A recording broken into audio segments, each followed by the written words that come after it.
Hoje nós vamos meditar no Salmo de número 130. Eu queria convidar você a abrir sua Bíblia aí nesse Salmo. Salmo de número 130. Se você não tiver uma Bíblia para acompanhar, tem aqui também na projeção, você pode ler por aí. E a versão que eu vou ler aqui é a NVI, a nova versão internacional. Então, vamos meditar hoje nesse Salmo, Salmo 130.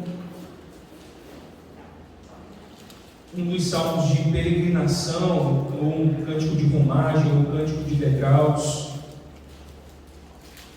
Esse era um dos salmos favoritos aí de Lutero, e também um salmo que era utilizado muito em celebrações fúnebres ao longo da história da igreja. E hoje nós vamos meditar aqui, não vamos falar de morte, mas pelo contrário, vamos falar de esperança, e vamos ver o que o salmista deixou para nos ensinar então nesta manhã. Salmo de número 130 diz assim a palavra de Deus: das profundezas clamo a ti, Senhor. Ouve, Senhor, a minha voz. Estejam atentos os teus ouvidos às minhas súplicas. Se tu, soberano Senhor, registraste os pecados, quem escaparia? Mas contigo está o perdão, para que sejas temido. Espero no Senhor com todo o meu ser, e na sua palavra ponho a minha esperança. Espero pelo Senhor mais do que as sentinelas pela manhã. Sim, mais do que as sentinelas esperam pela manhã. Ponha a sua esperança no Senhor, ó Israel, pois no Senhor há amor leal e plena redenção.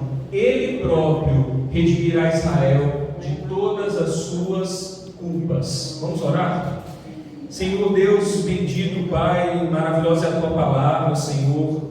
Obrigado por termos acesso às Escrituras, por termos liberdade de cultuar ao Senhor aqui no nosso país, aqui na nossa cidade. Obrigado pelo privilégio de nos reunirmos nessa manhã. Que o Teu Espírito Santo venha nos trazer compreensão e entendimento da Tua palavra, que é inerrante, é eficaz, é inspirada, é suficiente, é autoritativa, é o bom alimento para as nossas vidas, Pai. Que saímos aqui alimentados e fortalecidos pelo poder do Teu Santo Espírito. Que o Senhor fale conosco e que não haja nenhum impedimento, Pai, para que compreendamos e ouçamos a Tua voz. Em nome de Jesus nós oramos e te agradecemos. Amém. Graças a Deus. Quando eu tinha 7 anos de idade, minha irmã, que agora não é mais a mais nova, porque há 10 anos eu tinha uma outra irmã, uma irmã de 20 anos de diferença, mas a minha irmã que não era mais nova, que é a Carol, está ali atrás. Quando ela nasceu, houve uma festa, um churrasco de comemoração pelo nascimento dela. Não sei porque eu estava nem muito feliz ela ter nascido, mas algumas pessoas estavam, como o pai dela e minha mãe, né? Então, mas eu não estava ciúme, estava irmã mais nova nascendo.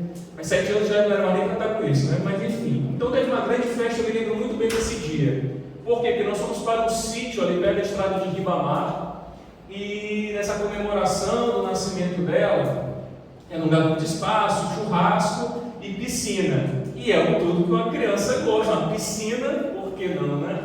Então, a minha alegria não era dela ter nascido, mas naquele dia de festa. E fui aproveitar a piscina, claro, naquele dia, mas tinha uma recomendação.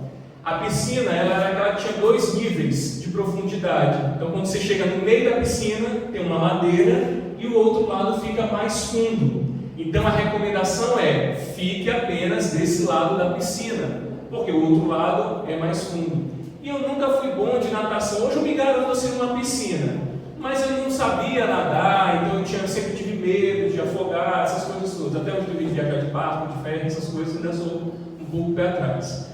Mas eu estava lá brincando com outras crianças e me divertindo, e naquela brincadeira lá com outras pessoas, de repente eu fui para o lado mais fundo da piscina.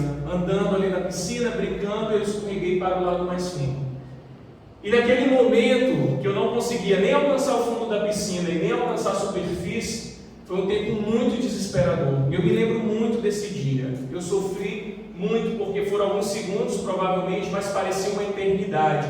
Porque ninguém me via, ninguém percebia que eu estava me afogando, ninguém viu aquela movimentação, não tinha ninguém atento ali, onde adulto responsável, né? Tudo bem, mas enfim, ninguém estava começando a tirar a cara, estava daquele jeito. E aquele momento foi desesperador, e a água começando a entrar no nariz, e eu tinha certeza que eu iria morrer naquele dia, com 7 anos de idade, eu sabia o que era morrer, eu ficar perto disso, eu descobri. Mas alguém acendeu as lamparinas do juízo e deu uma olhada e percebeu que eu estava me afogando e entrou na piscina e me resgatou. Eu já estava com o ouvido doendo, nariz doendo, pulmão doendo, e naquele dia para frente eu fiquei um bom tempo sem entrar em piscina porque eu fiquei traumatizado. Uma outra vez também, aí já com uns 12 anos, eu fui num clube, alguns de vocês não conhecem, vai chamar Lítero, não existe mais isso, mas lá era uma das piscinas mais fundas de São Luís. Devia ter uns 50 metros de profundidade, porque era muito fundo, e tinha um trampolim. E eu sempre medroso, claro que eu não vou me atrever a pular desse trampolim, né? Só que uma criança menor do que eu pulou, e meus amigos ficaram, não é possível que tu não vá pular. E eu disse, não, é claro que eu vou, afinal de contas uma criança pulou, eu vou ter que ir lá pular. E eu fui lá morrendo de medo, e subi naquele trampolim do Lítero, os mais antigos aí devem lembrar lá da piscina, e era realmente uma piscina muito funda, e pulei daquela piscina. Meus irmãos, o erro de quem não sabe nadar, quando pulou, em vez de eu pegar, tentar voltar logo, eu fui procurar o fundo, que não existia naquela piscina, ela é sem fundo, eu tenho certeza disso, por isso que fechou. E não achei, e queria voltar, só que lá no clube tinha salva-vidas, ele prontamente me salvou. Então foram 2 quase mortes que eu vivi, 2 quase mortes, e ao mesmo tempo 2 momentos muito desesperadores. Esse sentimento da água encobrindo, você não conseguir respirar, era o sentimento que o salmista estava vivendo quando escreveu esse salmo. Era essa sensação que ele estava tendo na profundeza, no poço fundo da sua vida. Era nesse sentimento de não conseguir chegar à superfície, mas toda aquela pressão de um mar profundo está sobre a sua vida. Era o sentimento desse salmista quando escreveu esse cântico de peregrinação, esse cântico de romagem. Provavelmente quando esses cânticos eles eram cantados quando as pessoas iam até o templo ou até Jerusalém, uma das festas do povo judeu, e provavelmente era uma das canções que eles cantavam de penitência, porque é um dos salmos de penitência, de perdão de pecados, de arrependimento, reconhecendo as mazelas que o pecado provocava na vida de uma pessoa. Então esse salmo expressa essa profunda tristeza do salmista. Esse salmo mostra que o autor está diante de Deus com seu coração quebrantado, com seu coração afligido e buscando o perdão de Deus.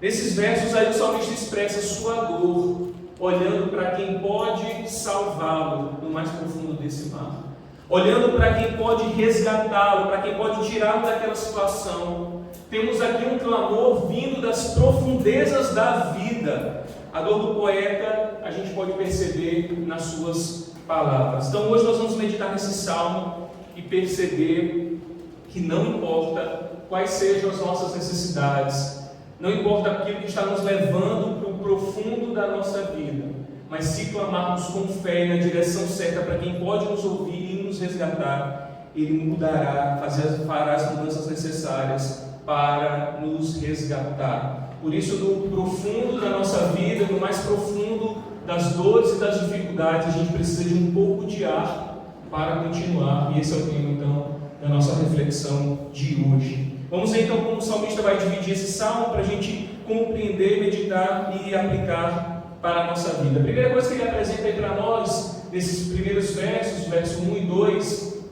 ele diz: das profundezas clamo a ti, Senhor, ouve, Senhor, a minha voz, estejam atentos os teus ouvidos às minhas súplicas. A primeira coisa é a situação em que o salmista se encontra e o apelo que ele faz. Ele identifica o lugar que ele está neste início de clamor. Vocês lembram quando se ligava a cobrar? Hoje eu estou falando só de coisa antiga, né? Estou entregando a eternidade. Mas antigamente existia uma coisa chamada ligação a cobrar. Você, não sei se não existe, deve existir. Mas você liga a cobrar para a pessoa, e quando você liga, quem está ligando ouve uma gravação que diz assim: chamada a cobrar. Após o sinal, diga o seu nome e a cidade de onde está falando. Então a pessoa falava Davi São Luís, já para se identificar, para a mãe não desligar, porque era a cara que recebeu a ligação a cobrar. Então você falava, se identificava para dizer já de onde quem você era, onde você estava. Quem recebia a ligação, a gravação era diferente, era chamada a cobrar. Para aceitá-la, continue na linha após a identificação. Então, quem estava recebendo tinha que esperar a identificação e quem estava ligando tinha que se identificar. O salmista faz essa ligação aqui a cobrar que quem pagou o preço foi Jesus mesmo, para que ele tivesse acesso ao trono da graça, mas ele identifica o lugar, ele diz onde ele está para levantar o seu clamor, para fazer o seu pedido. Então, o ouvinte aqui, o receptor dessa ligação é Deus, o Senhor, e ele, o salmista, é aquele que está ligando para ele, é aquele que está fazendo o seu clamor. E essa palavra aí vai dar o tom de todo o salmo, das profundezas. Essa palavra é uma palavra geográfica, originalmente, que dá uma situação de um espaço realmente de profundeza, de oceano, e não só um lugar baixo, mas um lugar profundo realmente como o oceano. Era a mesma palavra para identificar essa localização. Então, no profundo do oceano é onde a vista ela não pode visualizar muitas coisas, onde a pressão causada ali pelo mar, pela profundidade, também esmagava quem estava indo para esse lugar, onde as coisas eram desconhecidas. Esse é o lugar que o salmista se encontra, usando poeticamente a palavra, né? Dizendo, então, das profundezas, desse lugar fundo do mar. E é uma expressão que não é comum nos salmos, é uma expressão que realmente é utilizada para momentos de profunda angústia, de completa calamidade, de situação de sofrimento, quando o sentimento aqui é completamente de distanciamento de Deus.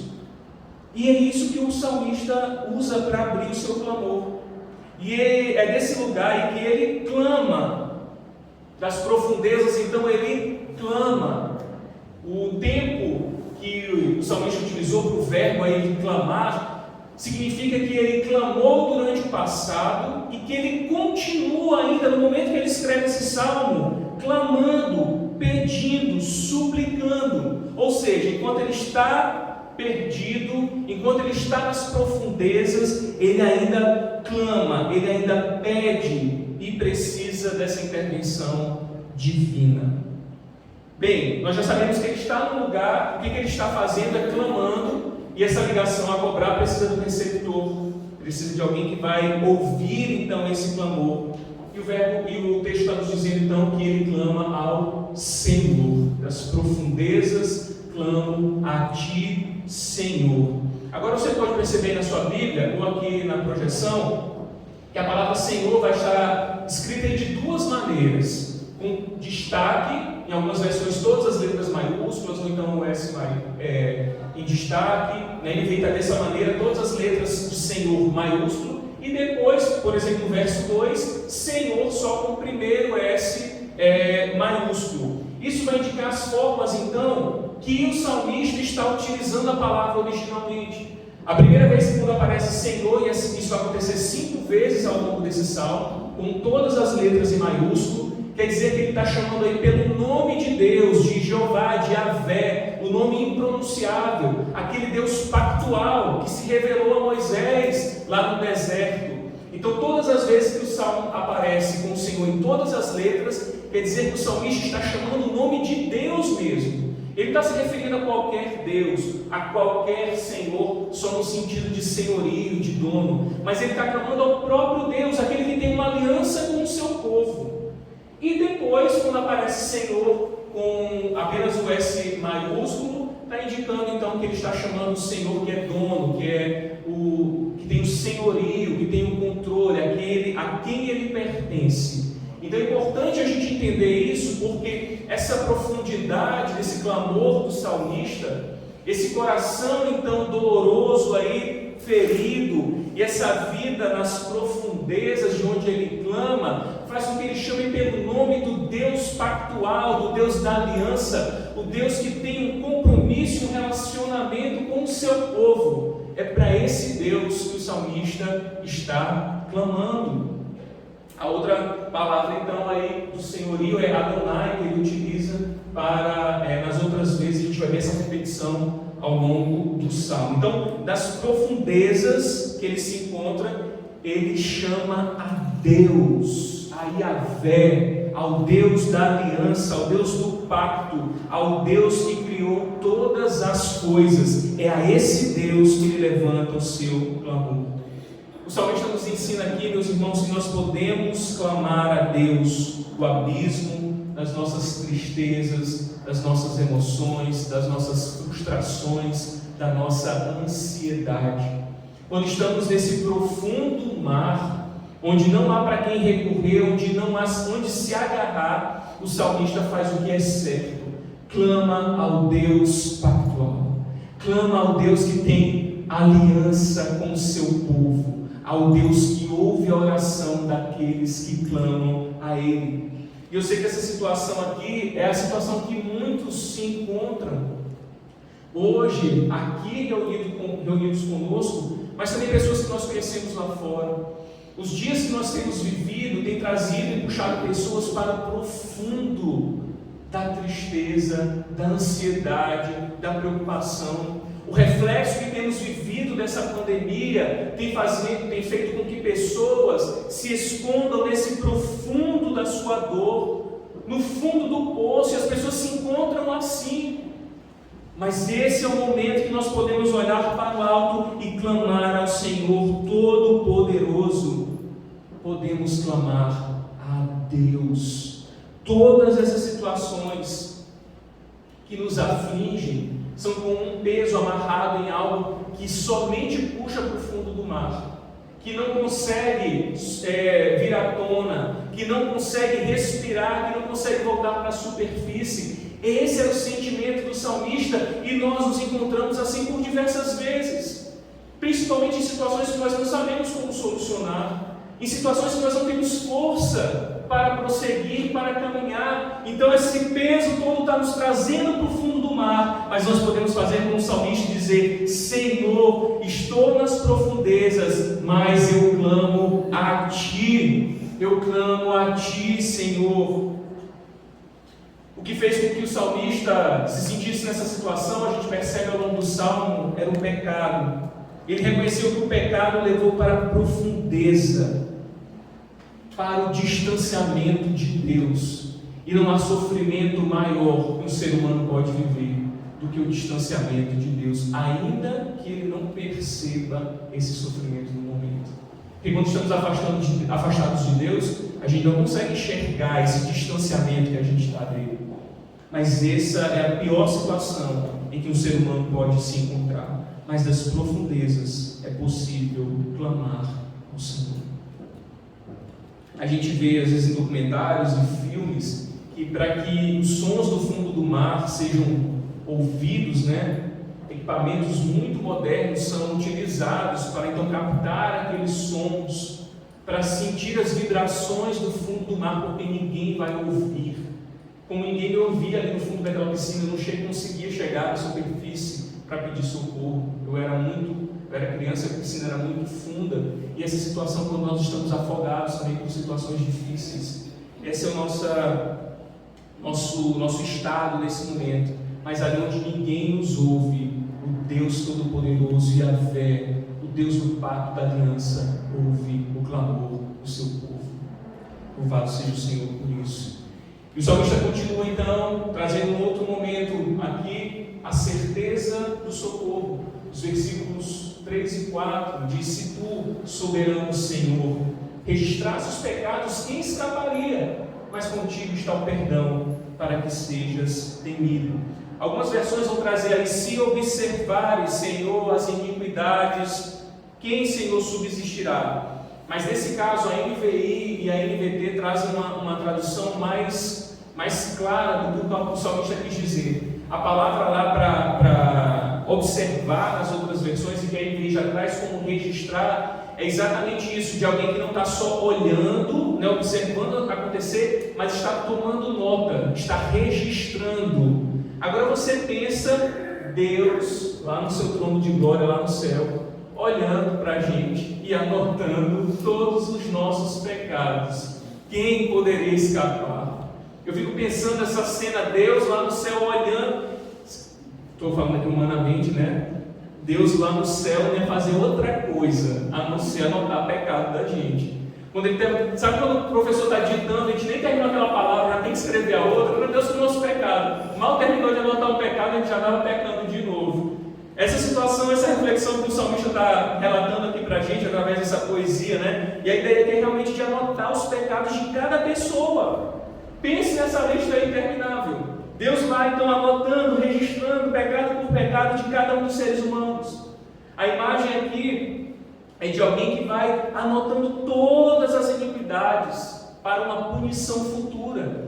Não é só para um registro, mas para a pessoa ser penalizada no final por todas as infrações, por todos os pecados que ela estava cometendo. O texto fala aí que Deus tem a capacidade de anotar todos os nossos pecados.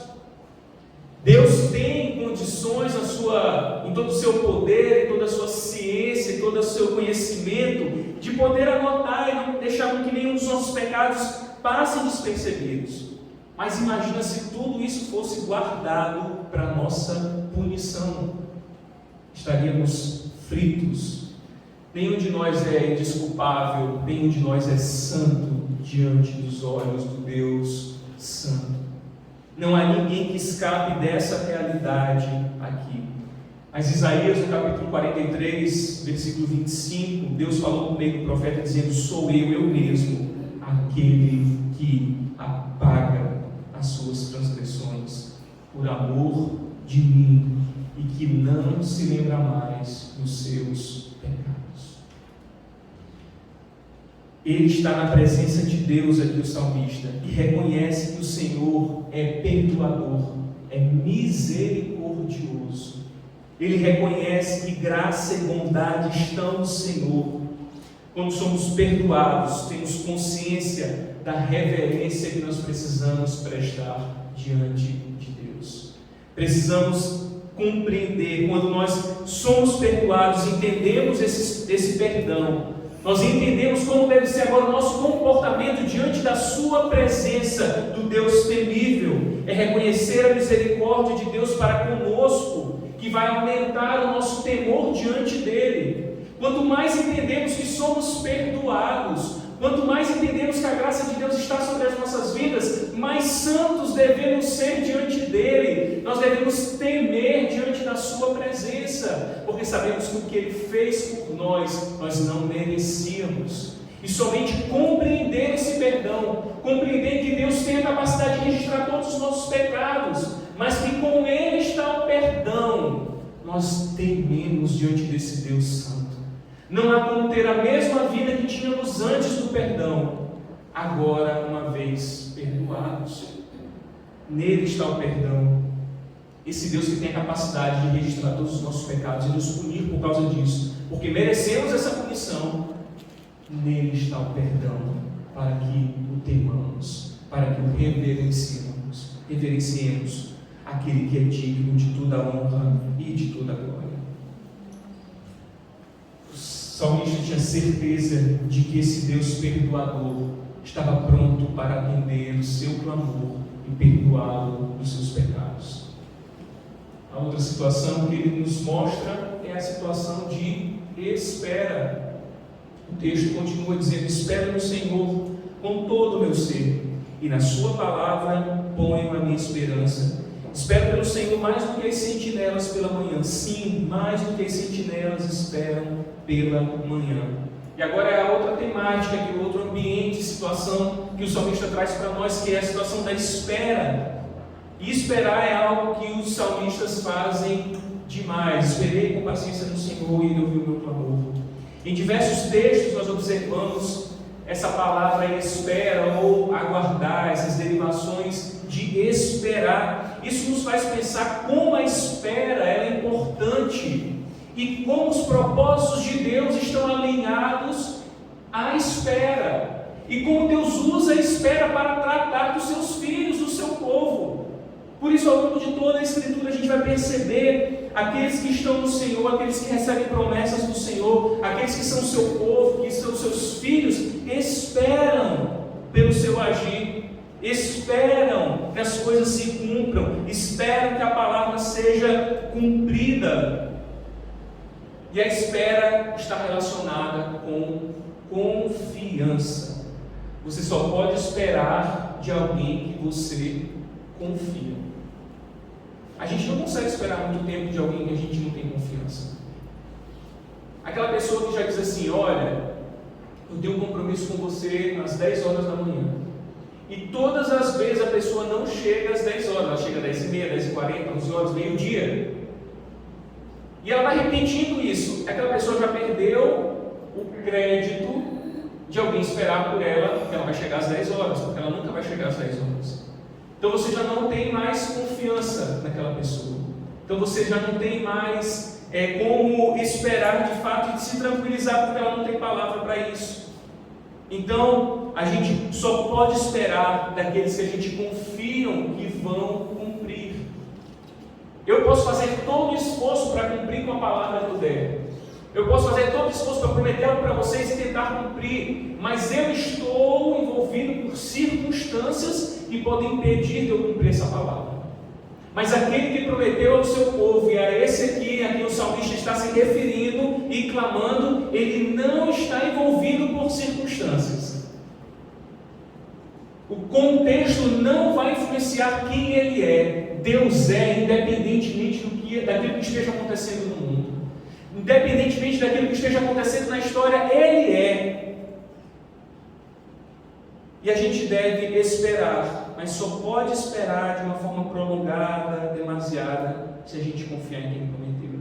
Esperar significa que alguém prometeu. Só continuo esperando, porque eu sei em quem eu estou esperando. E quanto mais confiança eu tenho, mais eu tenho capacidade de esperar. O salmista estava na profundeza, mas ele sabia para quem estava clamando.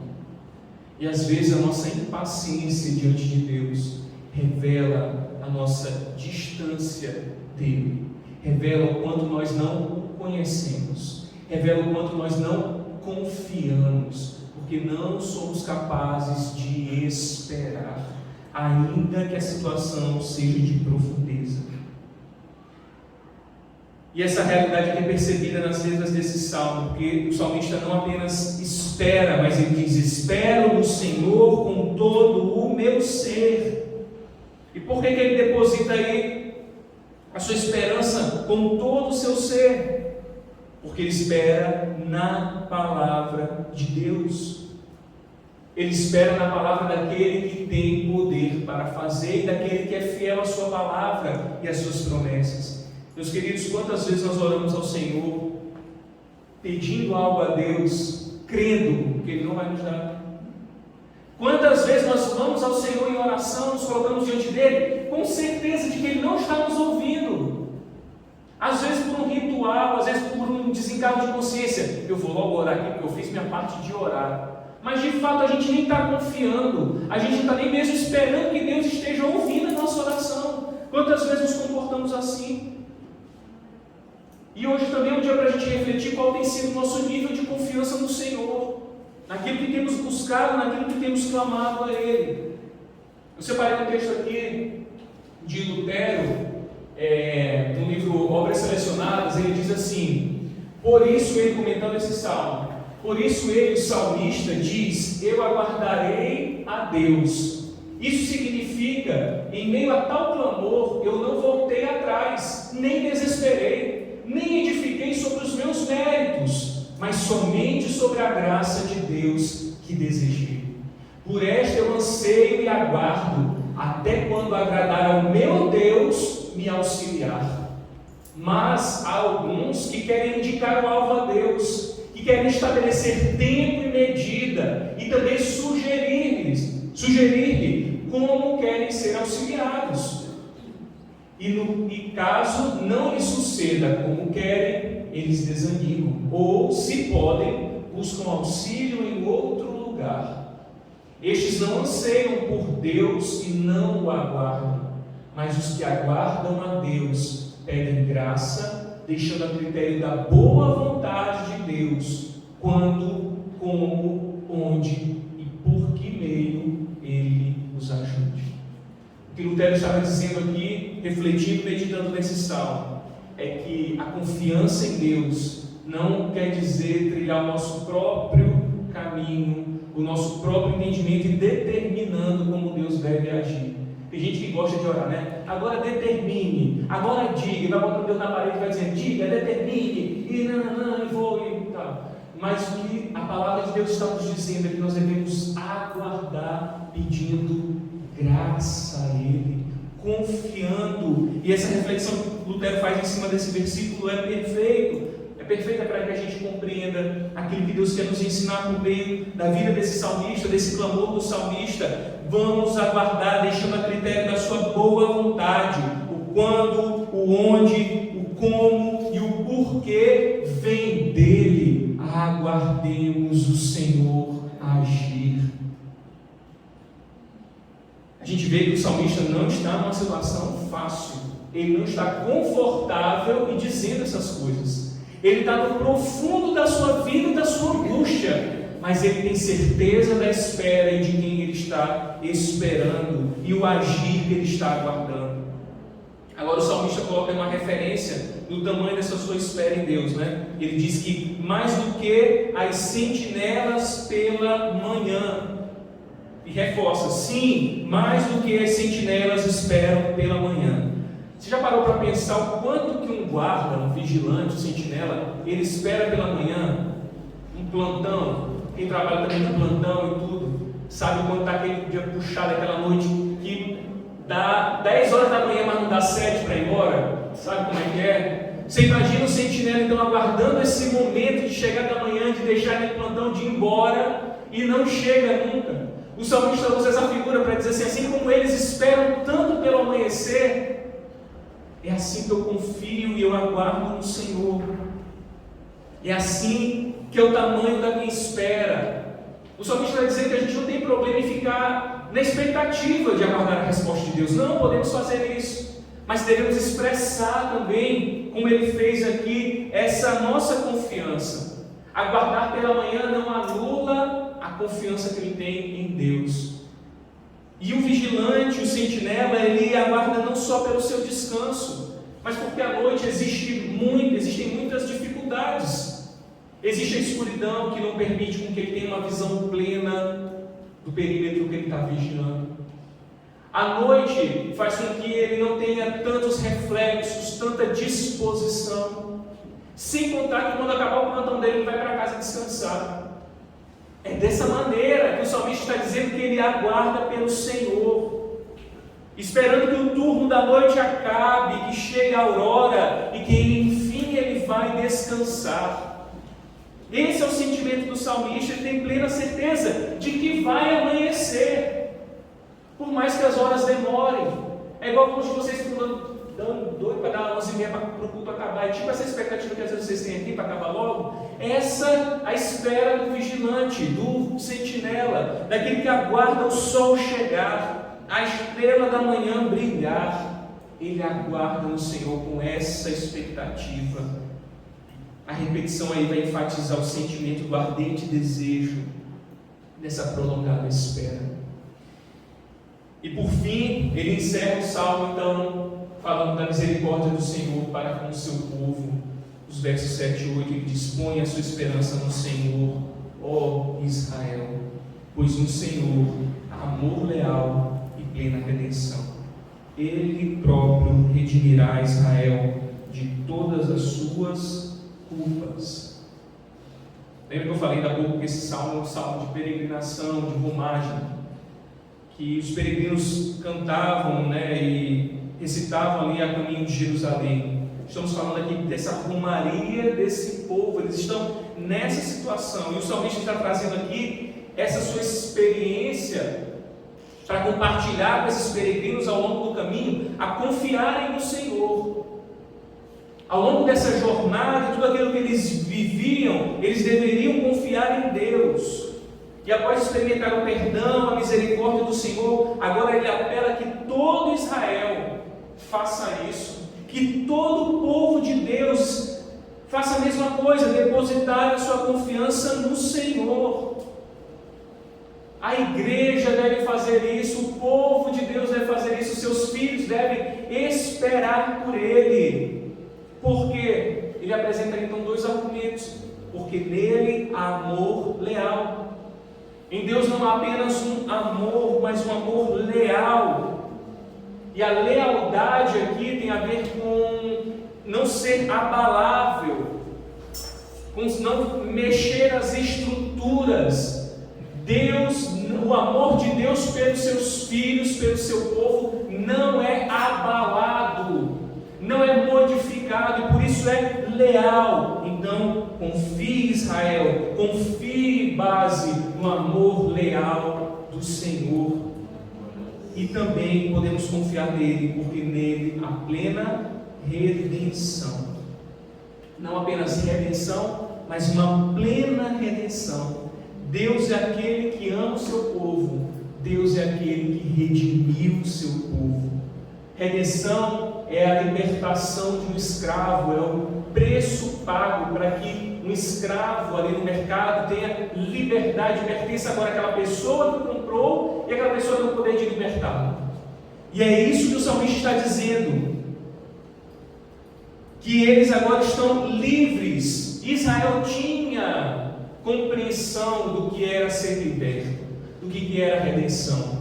Eles passaram 400 anos escravizados, subjugados no Egito, e Deus os tirou dali sem que eles fizessem absolutamente nada.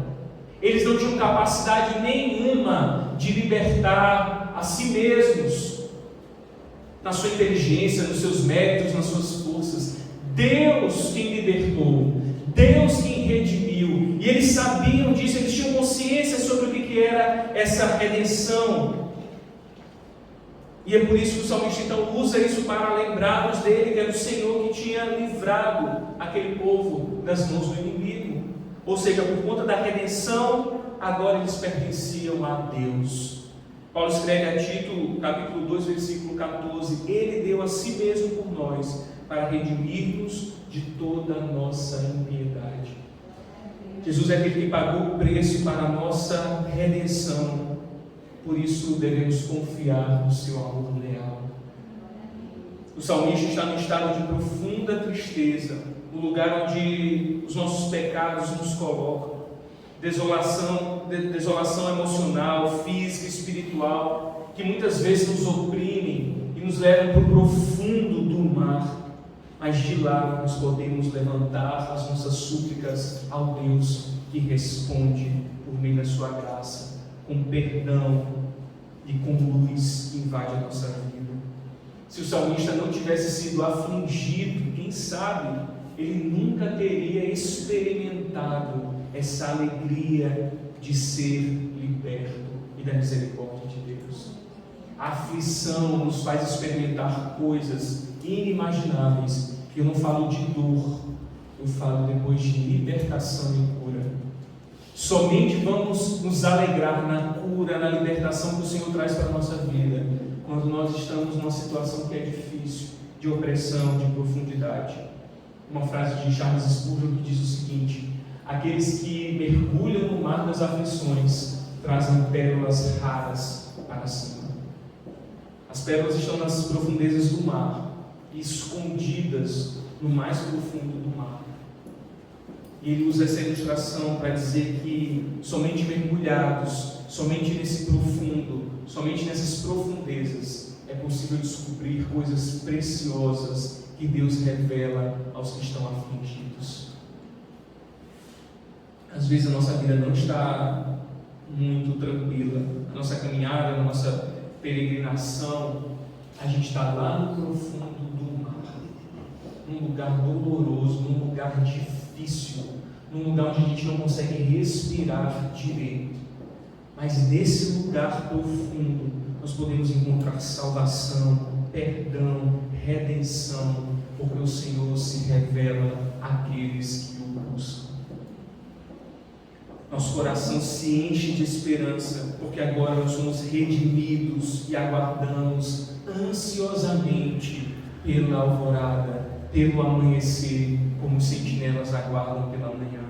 Quando somos oprimidos, Deus ouve as nossas súplicas por sua misericórdia, e Cristo desce à profundeza do nosso sofrimento para nos salvar e nos elevar para lugares altos, não mais na profundeza. E esses lugares altos são aos pés do Senhor. não é um lugar de honra nessa terra. Talvez você nunca vai ser prestigiado, talvez ninguém nunca vai reconhecer o seu esforço. Não importa, se você estiver nos pés do Senhor, essa é a vitória que nós precisamos, essa é a alegria que deve invadir a nossa vida, mesmo em dias difíceis.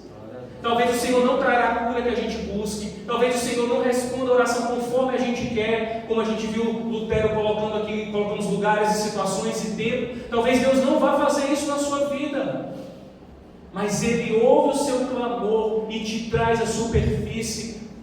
E lembrei de uma música que era minha, de traz a tona para respirar, mas as partes que prestam, você pode descartar.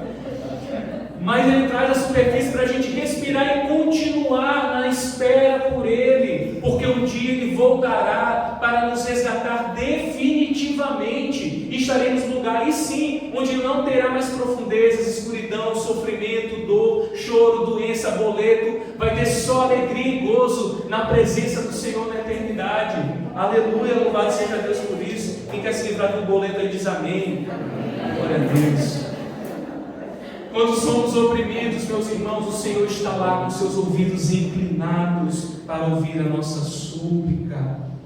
Precisamos confiar, ainda que os dias sejam maus, ainda que o coronavírus esteja presente, ainda que doenças apareçam, ainda que a gente tenha perdido pessoas que nós amamos. E eu não estou minimizando o seu sofrimento, eu não estou dizendo que não é legítimo você se preocupar, não, eu não estou dizendo isso. O que eu estou dizendo para você é que Deus está presente para ouvir o nosso clamor, mesmo em meio à profundeza da nossa vida. Se de fato confiamos nele, se de fato nos arrependemos e nos aproximamos do trono da graça, Ele nos perdoa e enche o nosso coração de alegria. Vamos orar?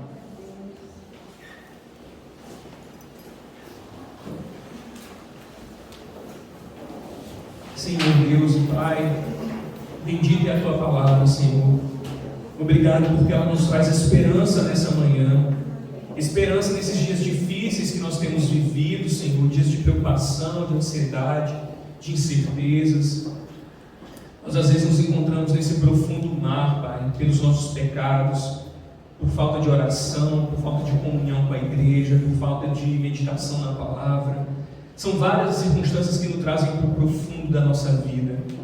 Mas hoje nós aprendemos aqui, Deus, que o Senhor está inclinado para ouvir os nossos clamores, a nossa oração, a nossa súplica. Tu és o Deus da aliança, o Deus do pacto, e que não abandona os teus filhos, Senhor. Clamamos a Ti nessa manhã por socorro, clamamos a Ti por salvação, por libertação, Pai, por cura, que somente o Senhor pode proporcionar às nossas vidas, Pai. Ansiamos e aguardamos pelo Senhor como o sentinela aguarda pela manhã. Sabemos que o sol brilhará, sabemos que amanhã chegará, e nós confiamos porque é na Tua palavra que depositamos a nossa esperança.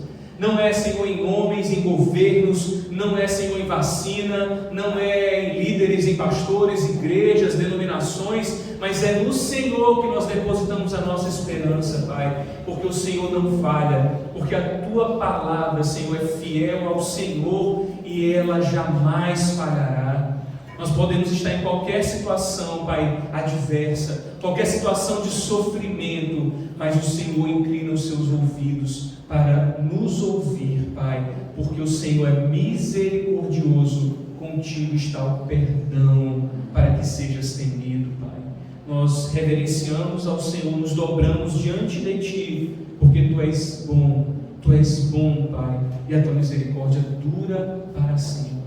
Que o Senhor traga fôlego para aqueles que estão no profundo do mar, que o Senhor traga ar para que possamos respirar e continuar na nossa caminhada, Pai. Que o Senhor sopre nos nossos corações, na nossa vida nessa manhã, um fôlego extra, Senhor, para continuarmos, Senhor, peregrinos aqui nessa terra, para continuarmos perseverantes e confiando naquilo que o Senhor tem para as nossas vidas. Oramos, meu Pai, com fé e com gratidão, em nome de Jesus. Amém. Graças a Deus.